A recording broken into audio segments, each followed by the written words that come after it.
আমন্ত্রণ-দীপ্ত সংবাদে আপনাদের সাথে আছি আমি ইয়াসমিন সুমনা। নেপালে ভয়াবহ আকস্মিক বন্যা ও ভূমিধসে নিহতের সংখ্যা বেড়ে 165 জনে দাঁড়িয়েছে। নিখোঁজ বা যোগাযোগ বিচ্ছিন্ন রয়েছেন আরও কমপক্ষে 1,500 মানুষ। তাদের অধিকাংশই বিদেশি পর্যটক বলে জানা গেছে। বুধবার নেপালের পররাষ্ট্রমন্ত্রী জানান, এখন পর্যন্ত অন্তত 300 জন ভারতীয় নাগরিক নিখোঁজ রয়েছেন। নিখোঁজ অন্যান্যদের মধ্যে রয়েছে Australia, Britain, Malaysia, Netherlands, Portugal, দক্ষিণ আফ্রিকা, দক্ষিণ কোরিয়া এবং যুক্তরাষ্ট্রের নাগরিক। আকস্মিক এ বিপর্যয়ে নেপালের অন্তত 9টি জলবিদ্যুৎ প্রকল্প, 19টি সেতু এবং 40 কিলোমিটার মহাসড়ক ভেসে গেছে। পুলিশ জানিয়েছে, ঝুঁকিপূর্ণ এলাকার বাসিন্দাদের নিরাপদ স্থানে সরিয়ে নেয়ার পাশাপাশি উদ্ধার ও নিখোঁজদের সন্ধানে অভিযান চলছে। চীনের রাষ্ট্রীয় সংবাদ মাধ্যম সিসিটিভি জানিয়েছে, এই দুর্যোগে তিব্বতের গিরংয়ে 3 জন মারা গেছেন। নিখোঁজ রয়েছেন অন্তত 265 জন।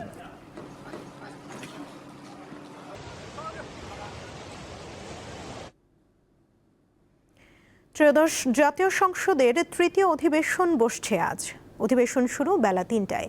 এবারের অধিবেশনে সংসদীয় কমিটি গঠনকে সর্বোচ্চ অগ্রাধিকার দেয়া হবে বলে জানান চিফ হুইপ নুরুল ইসলাম মনি।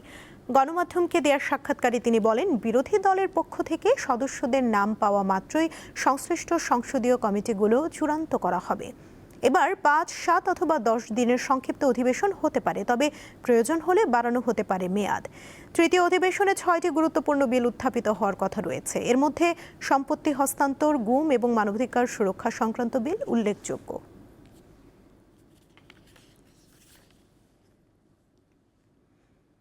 রংপুরে গণপতি চক্রবর্তী সহ তার পরিবারের 4 সদস্যকে শ্বাসরোধে হত্যার প্রমাণ মিলেছে ময়নাতদন্তে। সকালে রংপুর মেট্রোপলিটন সদর দপ্তর মিলনায়তনে সংবাদ সম্মেলনে পুলিশ কমিশনার আব্দুল মাবুদ এ তথ্য জানান। ময়নাতদন্তে ধর্ষণের কোনো আলামত পাওয়া যায়নি বলে উল্লেখ করেন তিনি। আলোচিত এই হত্যার ঘটনায় গ্রেফতারকৃত সিদ্ধার্থ দাস ও মুগ্ধ দাসের ডিএনএ নমুনা সংগ্রহ এবং ডোপ টেস্ট করা হবে বলেও সংবাদ সম্মেলনে জানানো হয়।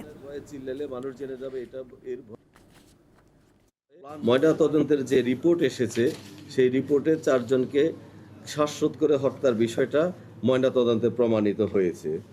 আর যে 2 জন নারী ভিকটিম আছেন, আগামী চক্রবর্তী এবং প্রীতিলতা চক্রবর্তী, কোনো ধর্ষণের আলামত পাওয়া যায় নাই। দিনাজপুরের কোতোয়ালি থানা চত্বরে পুলিশ, বিএনপির কর্মী ও শ্রমিকদের মধ্যে ত্রিমুখী সংঘর্ষে অন্তত 12 জন আহত হয়েছেন। মোটরবাস শ্রমিক নেতা শেখ বাদশার মুক্তির দাবিতে আন্দোলনরত শ্রমিকদের সঙ্গে এই ত্রিমুখী সংঘর্ষ বাধে। সকাল 11টার দিকে কোতোয়ালি থানা চত্বরে শ্রমিকদের আন্দোলন চলাকালে স্বেচ্ছাসেবক দলের নেতাকর্মীরা তাদের ছত্রভঙ্গ করে দিতে গেলে সংঘর্ষ শুরু হয়। আহতদের মধ্যে 2 জনের অবস্থা আশঙ্কাজনক।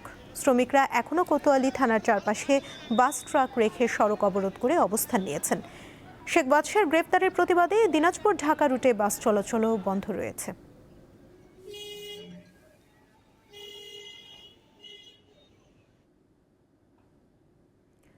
অন্যায়ের বিরুদ্ধে দ্রোহ, মানবতার প্রেম ও সাম্যবাদের চেতনায় দীপ্ত জাতীয় কবি কাজী নজরুল ইসলামের 50তম মৃত্যুবার্ষিকী আজ। দিনটি উপলক্ষে ঢাকায় নজরুল সমাধিতে ফুল দিয়ে শ্রদ্ধা জানান বিভিন্ন শ্রেণী পেশার মানুষ। কবির প্রতি অকৃত্রিম ভালোবাসা প্রকাশের পাশাপাশি তার সৃষ্টি আরও চর্চার উপর গুরুত্ব দেন বিশিষ্টজনরা।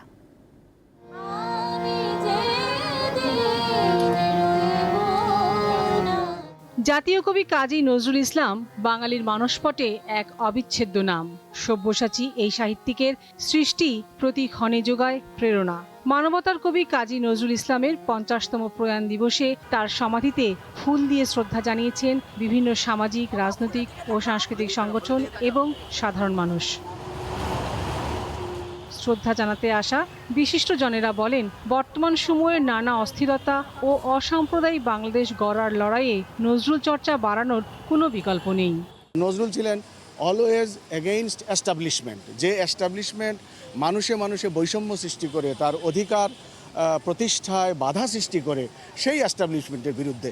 সেটা ব্রিটিশই হোক, সেটা যদি তার সজ্ঞানে পাকিস্তানি হতো তাও হতো, যদি এখনও তিনি বেঁচে থাকতেন তাহলেও তিনি এই সমস্ত কারণে এস্টাবলিশমেন্টের বিরুদ্ধে থাকতেন। সুতরাং যারা এস্টাবলিশমেন্টে ছিলেন, তারা যে সমস্ত একাডেমিক এস্টাবলিশমেন্টকে সহায়তা করতেন, তারা নজরুলকে সজ্ঞানে এড়িয়ে গেছেন। নজরুলের নাটকগুলোতে যেমন গভীর রাজনৈতিক ও সামাজিক দর্শন রয়েছে, তেমনি রয়েছে অসাধারণ কাব্যময়তা। নাট্যচর্চার মূলধারায় নজরুলকে ব্যাপকভাবে ফিরিয়ে আনলে দেশের নাট্য সাহিত্য আরও সমৃদ্ধ হতো বলে মন্তব্য করেন এই নাট্য নির্দেশক। চর্চার ক্ষেত্রে আমরা মূলত দুটো দিকে আমরা মনোযোগ দিই, সেটা হলো সঙ্গীত এবং আবৃত্তি, অর্থাৎ তার কাব্য এবং সঙ্গীতের দিকটা। এখন প্রশ্ন হলো তার কিন্তু সৃষ্টির অনেক দিক রয়েছে যেগুলোর খুব একটা আমাদের নজরই নেই। যেগুলোর প্রথমে আমি বলবো নাটক একটা দিক। নাটক নজরুল প্রায় ৮০টির উপরে নাটক লিখেছেন। শিশুতোষ নাটক লিখেছেন প্রায় ৩০টারও উপর, যেগুলো নাটক আকারে পরিবেশিত হয়। এই দিকটা আমাদের কিন্তু নজরে নেই। ১৩৮৩ বঙ্গাব্দের ১২ ভাদ্র নিভে গিয়েছিল বাংলা সাহিত্য ও সঙ্গীতের এই অনন্য প্রতিভার জীবন প্রদীপ। বিদ্রোহ আর প্রেমের অমলিন সুর বুনে যিনি দিয়েছেন আত্মমর্যাদার শক্তি, সেই জাতীয় কবি কাজী নজরুল ইসলামের প্রয়াণের অর্ধশতক পূর্ণ হয়েছে আজ। এই অর্ধশতকেও কাজী নজরুল ইসলামের দর্শন, গান, কবিতা এতটুকু পুরনো হয়নি, বরং তার লেখনী এখনও বাঙালির যে কোনো লড়াই, সংগ্রাম, আন্দোলনের প্রথম হাতিয়ার। তাই তো বাঙালির চেতনায় চিরভাস্বর, চিরতরুণ কাজী নজরুল ইসলাম। লাবণী গুহ, দীপ্ত সংবাদ, ঢাকা। রাজশাহী বিশ্ববিদ্যালয়ের ম্যানেজমেন্ট স্টাডিজ ও রসায়ন বিভাগের শিক্ষার্থীদের মধ্যে বুধবার রাতে সংঘর্ষ ও পাল্টাপাল্টি ধাওয়ার ঘটনা ঘটেছে। এ সময় দুইটি বিভাগের একাডেমিক ভবনেও হামলা ও ভাঙচুর করা হয়। এ ঘটনায় রসায়ন বিভাগের অন্তত ৪ জন শিক্ষার্থী আহত হন। জানা যায়, শহীদ সুরঞ্জন সমাদ্দার ছাত্র শিক্ষক সাংস্কৃতিক কেন্দ্রে আয়োজিত অনুষ্ঠানে চেয়ারে বসাকে কেন্দ্র করে ওই দুই বিভাগের শিক্ষার্থীদের মধ্যে এই সংঘর্ষ বাধে। বিশ্ববিদ্যালয় প্রশাসনের পক্ষ থেকে রাতেই ৩ সদস্যের একটি তদন্ত কমিটি গঠন করা হয়েছে।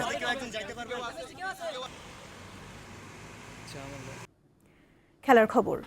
ফিফা এশিয়ান কাপ সামনে রেখে আজ শুরু হচ্ছে জাতীয় ফুটবলে দলের ক্যাম্প। প্রধান কোচ টমাস ডুলির প্রাথমিকভাবে ডাকা ২৮ ফুটবলারের মধ্যে দুপুর পর্যন্ত টিম হোটেলে উপস্থিত হন ১৮ জন। বিকেলে যোগ দেবেন বাকিরা। কেবল হামজা চৌধুরী নয়, সমিত সোম, তারিক কাজী, ফাহমিদুল সহ কোনো প্রবাসী ফুটবলারের নাম নেই ডুলির ঘোষিত প্রাথমিক তালিকায়। তবে এটিকে দল থেকে বাদ পড়া হিসেবে দেখছে না বাফুফে। জাতীয় দলের ম্যানেজমেন্ট কমিটির সদস্য জানান, প্রবাসী ফুটবলাররা তাদের সুবিধা অনুযায়ী দলের সাথে যুক্ত হতে পারবেন। শুক্রবার থেকে মাঠের অনুশীলন শুরু করবেন খেলোয়াড়রা। আগামী ২৪শে সেপ্টেম্বর ইন্দোনেশিয়ায় শুরু হবে ফিফা এশিয়ান কাপ।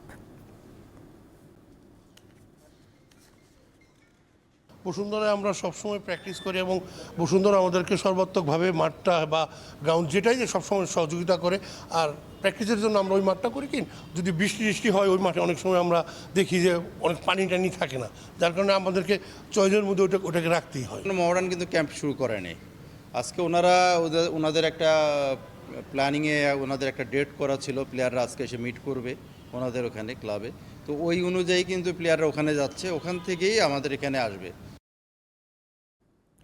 স্পেনের লা লিগায় কিলিয়ান এমবাপ্পের হ্যাট্রিকে রিয়াল সোসিয়েদাদকে ৪-১ গোলে হারিয়েছে রিয়াল মাদ্রিদ। সান্তিয়াগো বার্নাব্যুতে ম্যাচের আরেক গোলদাতা ভিনিসিয়াস জুনিয়র। খেলার ৪০ মিনিটে এমবাপ্পের নৈপুণ্যে এগিয়ে যায় রিয়াল। ৪ মিনিট পরেই সমতা টানে সোসিয়েদাদ। বিরতির পর আক্রমণে জোর দেয় স্বাগতিকরা, আবারও এগিয়ে যায় তারা। ম্যাচের ৮০ মিনিটে হ্যাট্রিক পূরণ করেন এমবাপ্পে। টানা ২ জয়ে ৬ পয়েন্ট নিয়ে শীর্ষে লস ব্লাঙ্কোস। সমান পয়েন্ট নিয়ে পরের দুটি স্থানে সেভিয়া ও রিয়াল বেটিস। এই ছিল এখনকার মতো। পরবর্তী সংবাদ বিকেল ৫টায় দেখার আমন্ত্রণ রইল। এছাড়া আরও তথ্য পেতে যুক্ত থাকুন দীপ্ত ডিজিটাল প্ল্যাটফর্মের সাথে। ধন্যবাদ সবাইকে।